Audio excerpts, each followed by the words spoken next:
வணக்கம். இன்றைக்கான திருமலா திருப்பதி அப்டேட்.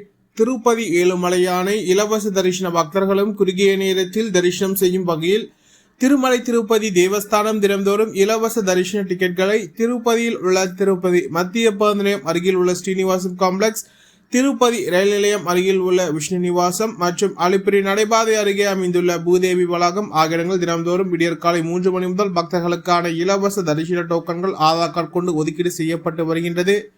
இன்று மே மாதம் 26ஆம் தேதி ஞாயிற்றுக்கிழமை காலை 7:30 மணி நேர நிலவரப்படி இந்த தினத்திற்கான அனைத்து ஸ்லாட்டர் சௌதர்ஷன டிக்கெட்டுகளும் வழங்கப்பட்டுள்ள சூழ்நிலையில் தற்போது கவுண்டர் அனைத்தும் மூடப்பட்டுள்ளது. மீண்டும் நாளை காலை விடியற்காலை 3 மணி முதல் பக்தர்களுக்கான இலவச தரிசன டோக்கன்கள் ஆதார் கார்டு கொண்டு ஒதுக்கீடு செய்யப்படும் என்பது குறிப்பிடத்தக்கது. அதேபோல் ஸ்ரீவாரிமட்டு நடைபாதையில் வழங்கப்படும் இலவச தரிசன டோக்கன்களும் இருப்பும் முடிந்துவிட்ட காரணத்தால் தற்போது கவுண்டர் மூடப்பட்டுள்ளது. மீண்டும் நாளை காலை 6 மணி முதல் பக்தர்களுக்கான இலவச தரிசன டோக்கன்கள் ஒதுக்கீடு செய்யப்படும் என்பது குறிப்பிடத்தக்கது.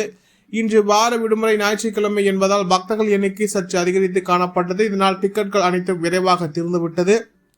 டிக்கெட் கிடைக்காத பக்தர்கள் நேரடியாக திருமலைக்கு சென்று திருப்பதி ஏழுமலையானை எந்த ஒரு தரிசன டிக்கெட் இல்லாத சௌதர்ஷனத்தில் மட்டுமே தரிசனம் செய்ய முடியும் என்பது குறிப்பிடத்தக்கது. வார விடுமுறை மற்றும் கோடைகால விடுமுறையின் காரணமாக திருமலையில் பக்தர்கள் எண்ணிக்கை அதிகரித்து காணப்படுகின்றது. இதனால் காத்திருப்பு அறைகள் அனைத்தும் பக்தர்களால் நிரம்பி ஒழுவதன் காரணமாக பக்தர்கள் எண்ணிக்கை சிலா தோரணம் வரை நீண்ட வரிசையில் காத்திருக்க வேண்டிய சூழல் நிலை வருகின்றது. இதனால் பக்தர்களின் சிரமத்தை கருத்தில் கொண்டு திருமலை திருப்பதி தேவஸ்தானம் ஆக்டோபஸ் சர்க்கிளில் இருந்து சிலா தோரணம் வரை பக்தர்கள் சிரமமின்றி செல்வதற்காக பேருந்து வசதியை திருமலை திருப்பதி தேவஸ்தானம் ஏற்பாடு செய்துள்ளது. அதேபோல் பக்தர்களின் வசதிக்காக அன்னப்பிரசாதம் மற்றும் குடிநீர் ஆகியவற்றை தொடர்ச்சியாக வரிசையில் காத்திருக்கும் பக்தர்களுக்கு விநியோகம் செய்வதாக திருமலை திருப்பதி தேவஸ்தானம் அறிவித்துள்ளது. இது போன்ற திருமலா திருப்பதி செய்திகளை உடனுக்குடன் தெரிந்து கொள்ள நமது சேனலை சப்ஸ்கிரைப் செய்து பக்கத்தில் பெல் பட்டனை கிளிக் செய்து ஆல் சூஸ் செய்யும். இந்த வீடியோ உங்களுக்கு பிடித்திருந்தால் லைக் செய்யும். நீங்கள் செய்கின்ற ஒலிக்கும் இந்த வீடியோவை மற்ற திருமலா திருப்பதி பக்தர்களிடம் கொண்டு சேர்க்கின்றது. ஓம் நமோ வெங்கடேசாய.